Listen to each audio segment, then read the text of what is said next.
അർത്തുങ്കലിൽ കോൺഗ്രസ് നേതാവിന്റെ വീട്ടിൽ കയറി അക്രമം നടത്തി പ്രതികളെ അറസ്റ്റ് ചെയ്യാത്ത പോലീസ് നടപടിയിൽ പ്രതിഷേധിച്ച കോൺഗ്രസ് മാർച്ചും ധർണയും സംഘടിപ്പിച്ചു. അഡ്വക്കേറ്റ് എസ് ശരത് ഉദ്ഘാടനം ചെയ്തു.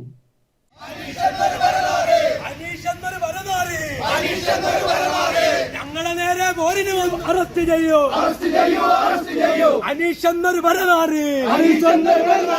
സിന്ദാബാദ് സിന്ദാബാദ് സിന്ദാബാദ് സിന്ദാബാദ്. നാഷണൽ കോൺഗ്രസ് സിന്ദാബാദ്, നാഷണൽ കോൺഗ്രസ് സിന്ദാബാദ്.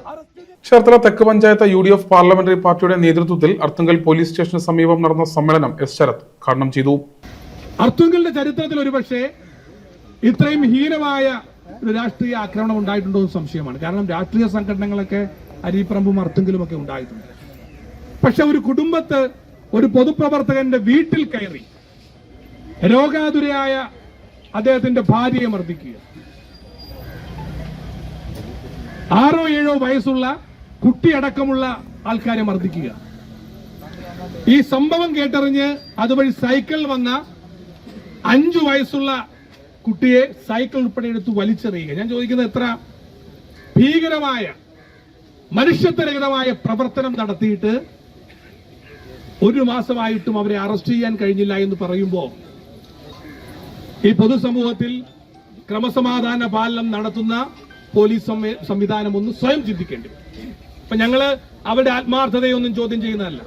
ആത്മാർത്ഥതയുള്ളവരുണ്ട്, ആത്മാർത്ഥമായി പ്രവർത്തിക്കുന്നുണ്ട്. പക്ഷേ ഇത് പൊതുജനത്തിന്റെ സംശയമാണ്. ഇന്ന് ഈ സമരം ഇവിടെ നടക്കുവാൻ പോലും കാരണം ഈ നാട്ടിലെ സാധാരണക്കാരായ പ്രവർത്തകരടക്കമുള്ള പൊതുജനങ്ങൾ ചോദിക്കുകയാണ്, കോൺഗ്രസിന്റെ സമുന്നതനായ മുൻ മണ്ഡലം പ്രസിഡന്റ് ആയിരുന്ന പ്രിയപ്പെട്ട സഹോദരൻ ജോസ് ബെനറ്റിന്റെ വീട്ടിൽ കയറി, ഒരുപക്ഷെ ജോസ് ബെനറ്റിന് പുറത്തു വെച്ചൊരു ആക്രമണം ഉണ്ടായിരുന്നെങ്കിൽ പോലും ഇത്രയും ജനവികാരം ഉണ്ടാവില്ല. കാര്യം രാഷ്ട്രീയ പ്രവർത്തകർ തമ്മിൽ വാക്കുതർക്കമൊക്കെ ഉണ്ടാകുന്നത് സ്വാഭാവികമാണ്. ചേർത്തല തെക്ക് ഗ്രാമപഞ്ചായത്ത് തെരഞ്ഞെടുപ്പിനോടനുബന്ധിച്ച വോട്ടെണ്ണൽ ദിനമായ ഡിസംബർ 13 ഉച്ചയ്ക്ക് വയലാർ ബ്ലോക്ക് കോൺഗ്രസ് വൈസ് പ്രസിഡന്റും മുൻ പഞ്ചായത്ത് അംഗവുമായ അഡ്വക്കേറ്റ് ജോസ് ബെനഡിക്റ്റിനെയും ഭാര്യയെയും ചേട്ടന്റെ മകനെയും 3 BJP പ്രവർത്തകർ വീട്ടിൽ അതിക്രമിച്ചു കയറി ആക്രമണം നടത്തിയിരുന്നു. എന്നാൽ 1 മാസമായിട്ടും കേസിലെ പ്രതികളായ 22-ാം വാർഡ് BJP സ്ഥാനാർത്ഥിയായ അനീഷ്, ഷൺമുഖൻ, രാജേഷ് എന്നിവരെ പോലീസ് അറസ്റ്റ് ചെയ്യാത്തതിൽ പ്രതിഷേധിച്ചാണ് സമരം സംഘടിപ്പിച്ചത്.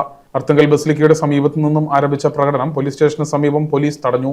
തുടർന്ന് നടന്ന സമ്മേളനത്തിൽ Vayalar block Congress president TS Raghuvaran അധ്യക്ഷത വഹിച്ചു.